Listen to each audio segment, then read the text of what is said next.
Following the parliament sitting, member for Sinisini Yongumo queried that he was not given any chance during the question time to raise concerns of what he labeled as the matter of national and people's interest.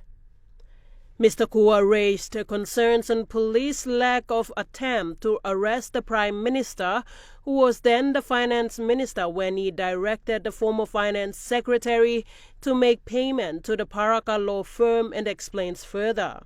In a further footnote, the Prime Minister on the 5th of October, this is the second time he wrote to the Secretary of Finance. He said, when the lawyer wrote and complained about his outstanding bills to the Secretary of Finance and copied to the Minister for Finance, the current Prime Minister then footnoted to the Secretary, please peruse, verify and settled. Now this is 2 days after he wrote the directive letter, 2 days earlier. 2 days after, he's again pressuring the Secretary to pay.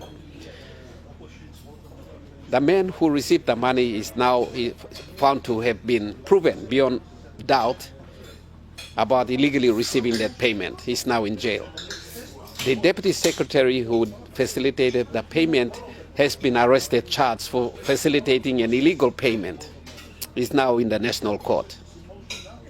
But the man who issued the direction was the then Finance Minister, now Prime Minister. He's not been arrested yet. Kua stated that the police commissioner has been holding the office for almost 5 years and questioned why there was no arrest made to the Prime Minister following the sentencing of the principal lawyer. Why hasn't he not arrested the Honorable James Marape when the others have already been arrested? One is doing sentence and the other one is going through trial.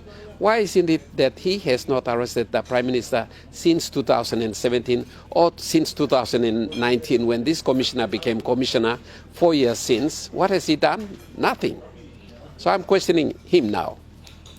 Is the Prime Minister treated this way because he's Prime Minister? How can he assure the people that there's no preferential treatment to the Prime Minister? When is he going to move to arrest the Prime Minister? That's the only way the public will know that there's one law for everybody, leaders and people. Mr. Kua pointed out that such act of leaders must not go unattended to, as this will force citizens to lose confidence in the government and all related stakeholders. The police commissioner to come out in public and clear his position on this matter, because as far as I'm concerned, there's no court injunction. The Supreme Court has cleared the way for the Prime Minister's arrest in 2017. The police commissioner is simply sitting on his butts. He needs to get out and do his job. That's what the people want to see. Because when you don't hold leaders accountable, people lose trust and confidence in the leadership. They lose trust and confidence in the government departments, everything, and they try to do things, take the law into their own hands. And this is part of the reason why we have escalation of law and order problems. So we need to start from the base point. If a Prime Minister is at fault, he must be the first to be arrested. Sharon Engnui, National MTV News.